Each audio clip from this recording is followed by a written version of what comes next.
ઓલા આપણે નોટબંધી આવી ને સ્વામીજી, ત્યારે ઓલે કંઈક 4000 મળતા લાઈનમાં ઊભા રહેતા ત્યારે. કારણ કે એક સાથે બધું ઓલું થાય એટલે થોડુંક ફાળવામાં તકલીફ તો પડે જ. તે એક ભાઈ બિચારો 2 દિવસે લાઈનમાં લઈ 4000 લઈને આવ્યો. પછી 2000ની નોટું ઘરે તો જોયું નહોતું કોઈએ. તે એ ભાઈ બિચારો 2000 રૂપિયા લઈને આવ્યો અને 2 દિવસા લાઈનમાં હતો એટલે સીધા કપડાં ત્યાં મૂકી અને બિચારો વયો ગયો બાથરૂમમાં નાવા ગયો ને. પછી લાઈન આવ્યો એટલે ઘરવાળીએ ગગલાવ્યા બેને. એ કે પૈસા મળે ન મળે ચિંતા ન કરાય, ધંધો ન બદલાવાય. બોલો કે મેં શું ધંધો બદલાવ્યો? લોટરીની ટિકિટ શું લેવા મળ્યા? બોલો કે હું ક્યારે લોટરીની ટિકિટ લેવા ગયો? અરે મેં આગળ તમારા ખિસ્સા જોયા, 2 ટિકિટ નીકળી ગુલાબી. ક્યાં નાખી? એ તો મેં ફાડીને નાખી દીધી. એ ટિકિટ નહોતી, એ જ મુદ્દો હતો. હા હા હા હા. અને રૂપિયો તો ખરેખરો છે હો સાહેબ. એ પૈસો પ્યાર કરાવે સંસારીને, પૈસો પ્યાર કરાવે.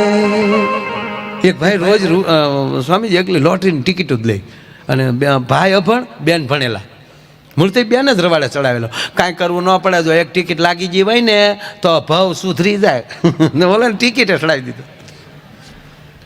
બમ્પર ઇનામ 3 કરોડ, પહેલું ઇનામ 3 કરોડ. અને આ ટિકિટ લઈ આવ્યું. અને સમય જતા જેથી ડ્રો હતો એ ડ્રોની તારીખનું છાપું બેને લીધું. અને સ્વામીજી બન્યું એવું કે એ પહેલું જ આને લાગી ગયું 3 કરોડ. બેને નક્કી કર્યું 3 પૈસા ભેગા ભાડ્યા નથી ને આને 3 કરોડની ખબર પડશે તો કમાઈને સટકી જાય. અને આપણે સત્તા ધણી વગરની થઈ જાય. તો કરવું શું? તો એ અંતરિયાળ એક સાધુની મઢી હતી કુટિયા. એટલે કાંઈ સાધુ જેવું ના, પણ બિચારા મૂળ તાયે સડી ગયેલા. હવે ગાંજા ચોખા પીવે, હજી કાંઈ ગુરુ બુરુ ધારેલા નહીં, ખડિયા પલટન. પણ ગામડાવાળાને ખબર ન હોય આ ક્યાંથી છે, બિહારથી મૂળ વહી આવેલા ક્રાઇમ કરીને કાંઈક. અહીંયા દાઢીને એવું વધી ગયું અને બાપુ થાપિત થઈ ગયા. અને એ ઉભળક ગાંજા પીવે. ક્યાં વાત આવો ભક્તજન. એટલે ગામ હોય ત્યાં પાસે ગંજેરી હોય તો આ ત્યાં બેહવા જતો. તે બેનને ખબર કે જે છે તો એ સંતો છે, એને કહું ને તો આને થોડુંક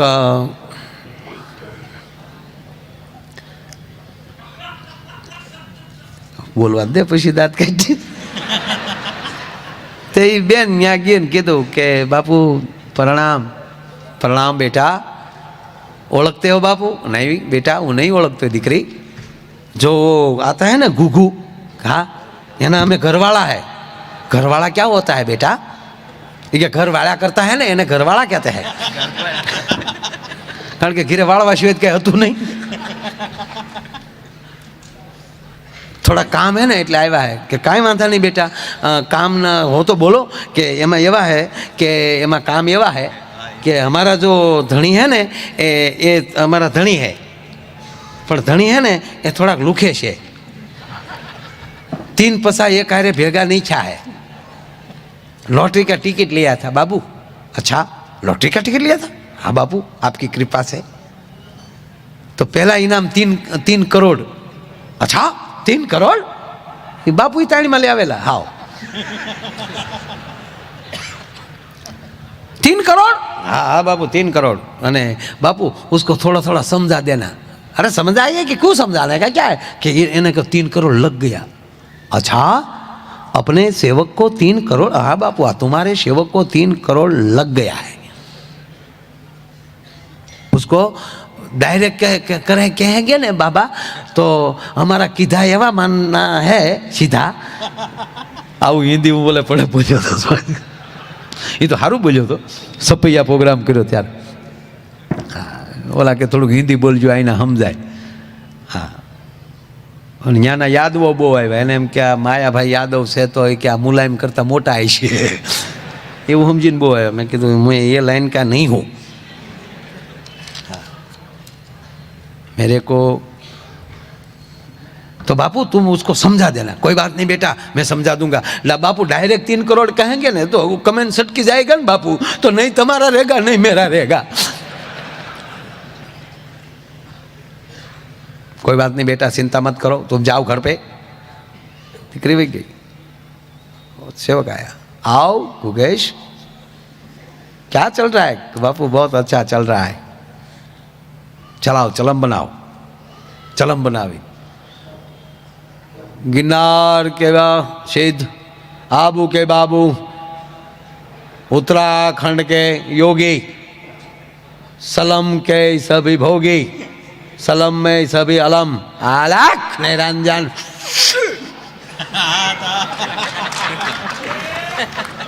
આમ હામ હામી ક્યાંય ઘડીકો અને પછી બાપુએ ઘડીક નાખોરામાં લઈ ધવાડા કાઢ્યા.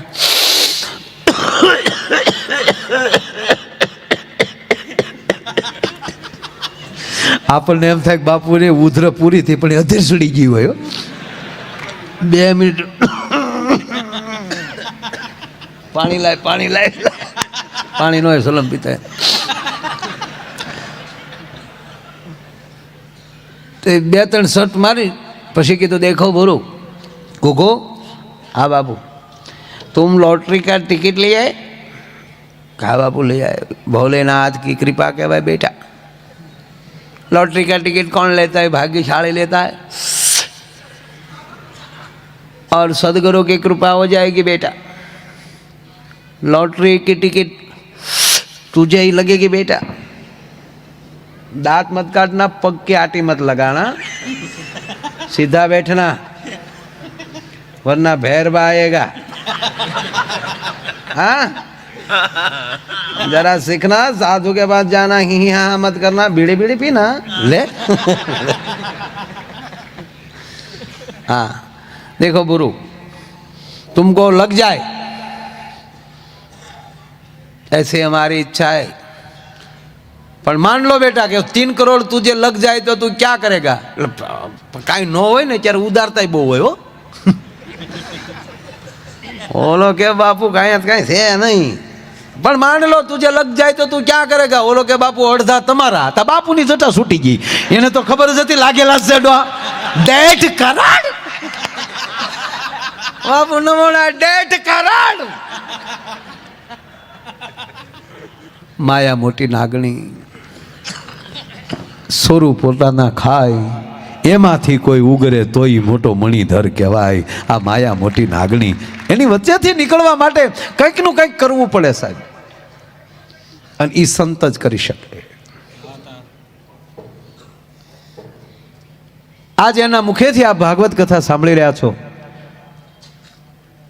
અને ક્રાંતિ સેવા ટ્રસ્ટ સરસ મજાની આવી એક હોસ્પિટલનું નિર્માણ જ્યારે અહીંયા થઈ રહ્યું છે.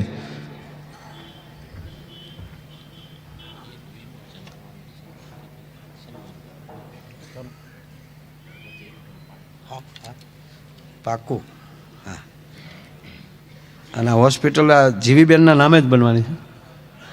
વાહ વાહ, એ પરિવારને તાળીના ગળાથી વધાવો મારો બાપ, ધન્યવાદ.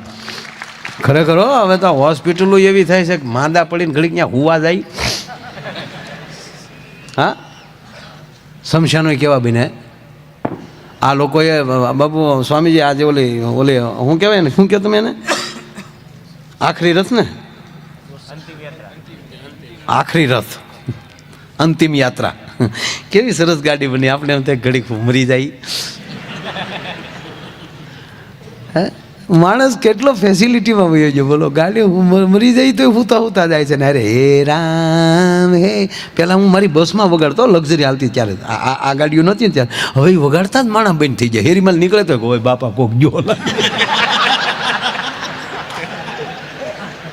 તું હી માતા તું હી પિતા. ઓલા કે આ ક્યારેક થોડુંક લેવર કેટલી સુવિધા છે. ઓહ, ક્યાં પહોંચ્યું. હવે તો સ્વામીજી મને એવું લાગે કોઈ ગુજરી જાય ને તો એ ટ્રસ્ટવાળાએ નંબર આપેલા છે કે તમારા ઘરે કોઈ ગુજરી જાય તો તમે અમને આપજો, એટલે અમે બાળીને એ પાછા અસ્થિ હરિદ્વાર પધરાવીને એની પહોંચ તમારા ઘર સુધી પહોંચી જશે. હા, બધું થવા મળ્યું. આ બિલ્ડર મિત્રો બેઠા. હવે તો બિલ્ડિંગ એવા બનવાના, એપાર્ટમેન્ટ એવા બનશે કે મૂકા એમાં રસોડું નહીં હોય, ખોટી જગ્યા રોકે છે કિચન. અને એનો આખું રેસ્ટોરન્ટ નીચે છે. તમારે જે જમવું હોય ફોન કરીને મગાવી લેવાનું. નીચે બોર્ડ માર્યું છે કે મહેમાનના પેટ ના હોય તો ખાય ત્યાં ઉપર જાજો, અહીંયા રહોડાનું નામ છે નહીં. કારણ કે ધીરે ધીરે માતાઓને રાંધવામાં રસ વહી ગયો છે. એક તમારું અન્ન તમારા હાથથી પાકેલું હોવું જોઈએ, એ જ તમારા શરીરને પોષણ આપશે. વચ્ચે મને યાદ આવ્યું એટલે કહી દઉં કે આપણે કોઈ ગુજરી જાય તો આગ ઘરેથી લેતા જાય છીએ. એનું કારણ શું છે? એનો મતલબ શું છે? હું અહીંથી લઈ જાય તો જ ને, હું લાઇટર ન હોય કોઈ પણ ગેસની કાકડીએ ફૂફાડો મારી દે એમ છે બધા. વ્યવસ્થા છે જ, પણ નહીં સાહેબ. તેથી ઘરમાં સુલાની અગ્નિ ઓલવાતો નહોતો, ભારેલો અગ્નિ રહેતો હતો. અને બાળકનો જન્મ થાય અને વૃદ્ધ બને ત્યાં એની એ જ અગ્નિએ એને મોટો કર્યો હોય. અને શાસ્ત્ર એમ કે જે અગ્નિએ તને મોટો કર્યો, વિસર્જન એ જ અગ્નિ કરી શકે સાહેબ. એટલે ઘરેથી સાણું લઈ જતા.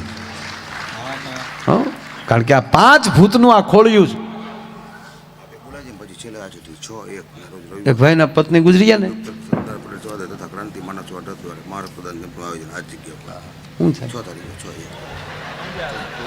ઓલું કે માઇક ચાલુ. હા, એક વચ્ચે ઘડીક 5 મિનિટ ઇન્ટર પાડી દઉં, કારણ કે આ મહેમાનના થોડાક સન્માન બાકી છે. ડાયરો ચાલુ છે. આ વાત મારી જ્યાં અટકી છે અહીંયા તમે રાખજો, નહીં તો હું ભૂલી જાય, મારે તો રોજ નહીં છુપાય. પણ હવે હું એવો તમને કરવાનું છું, કારણ કે આમાં કોકે ઓલું લખ્યું હતું, આહિર માયા ડોલાવશે રાજકોટની કાયા. આવું ખોટા થળનો ડોલાવાનું ન હોય. મારા બાપ આ બધાને પગે લાગવા આવ્યો છે, બરાબર? બહુ સરસ. એટલે તમને હવે સંતોને ઘડીક દાંત કઢાવવા છે. દાંત હસો જ છો તમે, પણ આ તમારા ખોળામાં આળોટવાનો અવસર મળ્યો છે. એટલે પછી જે સમય મળે ત્યાં સુધી આનંદ જ કરાવવો છે. આનંદ જ કરું છું, પણ ખૂબ આનંદ થાય એવો આપણે પ્રયાસ કરશું. પણ બધાય ટ્રસ્ટી ભાઈઓનું મને 2-3 વાર કીધું કે મહેમાનોનું સન્માન કરવું છે, તો હું વિનંતી કરું ભાઈ સંજયભાઈને એને કે તેઓ આગળનો દોર સંભાળે. અને એ પછી તરત પાછો જ્યાં અટકો છું મોકલા, ધ્યાન રાખજો. અમે પ્લેનમાં જતા હતા, એક મારી બાજુમાં પતિ પત્ની આગલી સીટમાં એક બેઠેલા. તે ઓલો ભાઈ વારા ઘડી ઓલા એર હોસ્ટેસને બોલાવે, દીકરીને. આપણે દીકરી જ કહેવાય ને બેટા. એટલે બિચારી દીકરી ફટદીને આવે, હસતી હસતી પૂછે શું આપવું. એટલે આ નાસ્તો મગાવે, પાણી મગાવે. પણ જ્યારે કંઈક દેવા આવે એટલે એટલું મોઢું આમાં સ્માઇલ કરીને આપે. એટલે ઓલા ભાઈ એની પત્નીને ઠોહો માર્યો, જો આમ હોય આમ. તમારી પાસે કાંઈક મેગીતા મોગા સડાવો છો. આ કેવી હસતી હસતી બધું નાસ્તો અને પાણી આપે છે, જો આમ હોવું જોવે. ત્યારે એ બેન એટલું બોલ્યા કે એ દાંત તારા ડોહા દરવાજા સુધી જ, અને મારે તારે પગીચા ઉતરવાના છે. રોજ તને એટલી સ્માઇલ આપું તો તને ડાયાબિટીસ થઈ જાય. માણસ મીઠો જેટલો હોય એ ભગવાનની કૃપા છે. અને હું તો એમ જ કહું, મીઠું જ બોલો, જેટલું બોલાય એટલું મીઠું બોલો. આપણી વાણી મધુર હશે, આપણી ભાષા મીઠી હશે, તો તમે ગમે એવું બોલતા હશે તો પરિવાર સમાજ એ સ્વીકારશે. આ કોયલ બોલે છે, એનો ટહુકો કેટલો મીઠો લાગે, એના શબ્દો સમજાતા નથી આપણને. કોયલ શું બોલે સમજાતું જ નથી ને યાર, સમજાય છે? હું સમજવું, દેતી હોય આપણને શું ખબર. હાલે હું આંબા ઉપર બેઠી હતી ને અહીંયા ખાટલો લઈને હું આવ્યો, બહુ સહજ વાત કરું, એના શબ્દો સમજાતા નથી. સારું જ બોલતું હોય, નો પ્રશ્ન, પણ ક્યારેક બોલતી હોય ખબર નહીં. જ્યારે બોલે ત્યારે એનો ટહુકો મીઠો. શું કામ? એની વાણી મીઠી છે એટલે આપણને સમજાતું નથી, છતાં ગમે છે. મોર શું કહેવા માગે એ આપણને ખબર નથી, છતાં એનો ટહુકો મીઠો છે એટલે સમજતા નથી તો એ ગમે છે. ઘોડિયામાં ઘૂઘવાટા કરનારું બાળક શું બોલે છે એ સમજાતું નથી, છતાં ઘૂઘવાટો મીઠો છે એટલે ગમે છે. તાજા તાજા વ્યવહાર થયા હોય ને તાજા તાજા લગ્ન થયા કેવું મીઠું લાગે. હજી સંબંધ થયો હોય ને ફોન આવ્યો હોય અને સામેલી ઘડીક ન બોલે તો બોલને યાર, કેમ કાંઈ બોલતી નથી યાર. આમ જો બકા, આ ઓલી બાજુ બકા કે લે બકા, બકા તો ભાગવતનું પાત્ર છે, બકો અને બકી ને બકો. પૂતનાનું સાચું નામ બકી, એનો હગ્ગો ભાઈ બકાસુર. એ બે ઘરવાળી પછી એને પતિને કે બકા. એક બેન તો ખીજાણા, તારી કરતા તો કોઈક રાક્ષસ હારે લગ્ન કર્યા તો સારું હતું. તો ઓલો ઉભો બહુ કે બેન ભાઈમાં ન થાય, ભારુમાં ભલા થાય, કોઈને પાછું તો પડવું જ નથી. બોલો, વાણી અને વિવેક. માણસમાં કરોડો રૂપિયા હોય પણ એની વાણી મધુર ન હોય. માણસમાં કરોડો રૂપિયા હોય પણ એ માણસમાં વિવેક ન હોય. માણસમાં કરોડો રૂપિયા હોય પણ એ માણસમાં આદર ન હોય. માણસમાં કરોડો રૂપિયા હોય પણ એને આંગણે આવકાર ન હોય. સાહેબ, કૂતરું ન જાય એની પાસે કોઈ દી. એ માણસ નથી. માણસ રૂપિયાથી રૂડો નથી લાગતો, એનો ગુરુ કોણ છે એનાથી બહુ રૂડો લાગે છે. માણસ રૂપિયાથી રૂડો નથી લાગતો, એ કોની સાથે બેઠો છે એના ઉત્તરથી માણસ રૂડો લાગતો હોય. સાહેબ, એકલો માણસ રૂપિયાથી રૂડો નથી લાગતો, એ ઘરમાં સંસ્કાર કેટલા છે એના ઉપર માણસ રૂડો લાગે છે. આજ મારીને તમારી બધાની પરિસ્થિતિ મોબાઈલ કરવાઈ ગઈ છે. કોઈના છોકરાને તમે સસ્તો મોબાઈલ નથી લઈ એમ કહેવાય દઈ શકતા. પરિવારને પ્રેમ કરવાનું આપણે ઓછું કર્યું એટલે છોકરાનો પ્રેમ ડાયવર્ટ થઈ ગયો, મોબાઈલમાં ને એમાં વહી ગયા. મારા વિદ્યાર્થીને મેં એકવાર હમણાં પૂછ્યું, સાંઈરામભાઈ અહીંયા આવ્યો ત્યાં સ્કૂલે, અને એણે પૂછ્યું, બહુ સારું પૂછ્યું. પહેલાં વખાણ કર્યા કે તમને ફેસબુક આવડવી જ જોઈએ, વોટ્સઅપ વાપરતા આવડવું જ જોઈએ. કેટલા છોકરા વાપરે છે અને આવડવું જ જોઈએ. 21મી સદી છે, તો ફટોફટ મળ્યું આંગળી વિશું. તો જાજામાં જાજા ફ્રેન્ડ કોને છે? તો એક છોકરો 5000 પગ્યો. પછી કીધું કે 5000 એક પણ તારા ફ્રેન્ડે કોઈ દી તને એવું મેસેજ મોકલ્યો છે તારામાં કે આવતા વર્ષની ફી તારા બાપાને કહેજે ન ભરે, અમે મિત્રો ભેગા થઈને તારી ફી ભરી દેશે, એવું કોઈ કીધું કે ના? દીકરીઓને પૂછ્યું કે તમારી ફ્રેન્ડો જે બેનપણીઓ છે એમાં એક પણ બેનપણીએ કોઈ દી એવું કીધું કે તારા બાને કહેજે સવારમાં પોતું ન કરા, જેમ વહેલા અમે આવીને તારા ઘરનો કચરા પોતું કરી દેવું, કીધું કોઈ દી કે ના? તક તો એ તમારા મિત્ર નથી, તમારો ટાઈમ બગાડે છે, તમારી ગતિને રોકવાની કોશિશ કરે છે, તમારા ધર્મને રોકવાની કોશિશ કરે છે, તમારા સંસ્કારને રોકવાની કોશિશ કરે છે. મહેરબાની કરીને એમાં બહાર આવો. આખો દિવસ. બીજી વાત, દરેક યુવાનો ભણે છે, કોલેજ કરે છે, દીકરી દીકરાઓ બધાય, એને સાથી ઠોકીને કહું, ઘડીક અટકી જવું. ખરાબ વિચાર આવે ત્યારે. એક સંત બેઠેલા, રાજાએ એક એવી નૃત્યાંગનાને બોલાવી અને નૃત્યાંગના નૃત્ય કરતી હતી અને એના સદગુરુને ત્યાં બોલાવ્યા કે આપ સંગીતના જાણકાર છો, આપ બેસો. ટૂંકી વાત લઈ લઉં સાહેબ. અને એને અમુક રકમ થેલી ભરીને આપ્યા કે એવું લાગે તો આ ગાય છે ને એને આપજો, આ કલાકારને આપજો.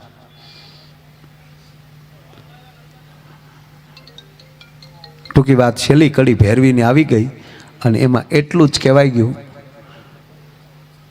થોડી જિંદગી છે, બહુ ખર્ચી, બહુ વાપરી નાખી છે, તે હવે થોડીક વધી છે અને એને વાળી લે. ગીત બહુ મોટું છે, એમાં નથી જાત, ખાલી એનો અર્થ કહી દીધો તમને કે આવું બોલાણું એટલે સંતે આખી થેલીનો ઘા કરી અને ઊભા થઈ ગયા. થોડીક વાર થઈ, રાજાનો કુંવર મુગટ પહેરીને બેઠો હતો, રાજાનો કુંવર બાજુમાં હતો, રાજકુમાર, એણે પોતાના મુગટનો ઘા કરીને ઊભો થઈ ગયો અને બાજુમાં જેની દીકરી બેઠી હતી એ પણ ફડક કરતી ઊભી થઈ ગઈ. ત્યારે રાજા પૂછે છે કે તમે કેમ આમ ઊભા થઈ ગયા? પેલા સંતને કીધું. ત્યારે સંતે એવું કીધું કે મારે એમ હતું કે હજી 2 શિષ્યો બનાવતો જાઓ અને મારો વારસો જળવાઈ રહે, અને રાજા પાસેથી ક્યાંક રકમ આ થેલી દેવી નથી, આ દાનમાં લઈ લઉં, પણ એમ છું બોધ ગઈને થોડી લઈને સુધારી રહે તો હવે એટલા રૂપિયામાં મારે હું માથું મારું? રાજા એ જ મારો છે તો પછી મારે ચિંતા શું છે? આજ મારો સેવક છે.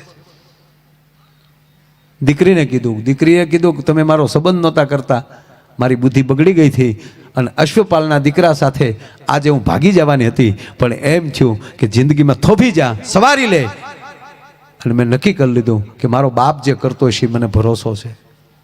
એ મેં ટાળી વાળ્યું એટલે અટકી ગઈ. રાજાના કુંવરને કીધું તે મુંગટનો કેમ ઘા કર્યો હતો કે આજ બાપુ તમારો જ રાજ્ય વારો હતો. રાજાને કીધું ને મને ગાજ્ય નથી બેહાડતા ને તેમ હતું કે આજ રાતનો ગોબો ઉપાડ લેવો છે. એટલે કીધું કે આવો જ બાપ હોય તો આ મુંગટને મારે શું કરવો ભલામણા, જેના માવતર જ આવા હોય તો સત્તાને મારે શું કરવી. એક ક્ષણ ભરનો વિચાર છે એ માણસને યુટર્ન મરાવી દે. માછલી પાણીમાં જ રહે છે પણ એને પાણી પીવું હોય તો એ પાણી પીવા માટે એને થોડીક પલટી ખાવી પડે, અને એ પલટી ન ખાય ને તો એ માછલી પાણીમાં હોવા છતાં તરસી મરી જાય છે. એમ જીવનમાં તેમ પલટી યુટર્ન નહીં આવે ને તો હું તમે સંસારમાં હોવા છતાં, સમાજમાં હોવા છતાં એકલા ખોટા મરી જાઓ. સંગ હારો કરવો. એટલે વિદ્યાર્થીને વાત કરતો હતો, કોઈ પણ વ્યક્તિ જેના એમ વાત એટલી જ છે કે એમાં ભાવ કેટલો છે, સ્નેહ કેટલો છે. એટલે મને ગીત યાદ આવ્યું સાહેબ કે સાંભળ સૈયર જાજ એ રસિક દિલની એ વાત જો સાંભળ સૈયર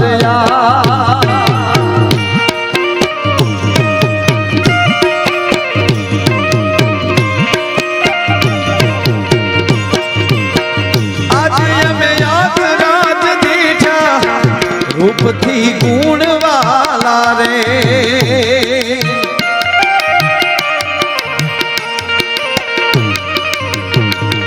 એ આજે અમે યાદ દીજા રૂપથી ગુણવાલા રે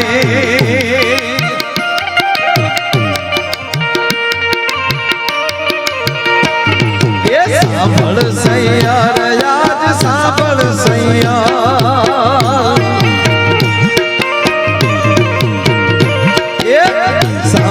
સૈયાર આજ રસિક દિલની વાત જો સાંભળ સૈયાર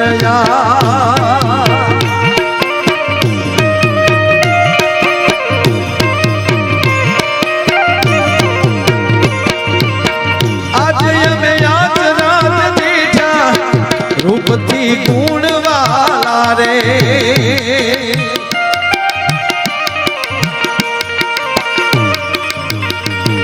એ આજે અમે આજ રાત દીઠા રૂપથી ગુણવાલા રે ગુણવાલા રે ગુણવાલા.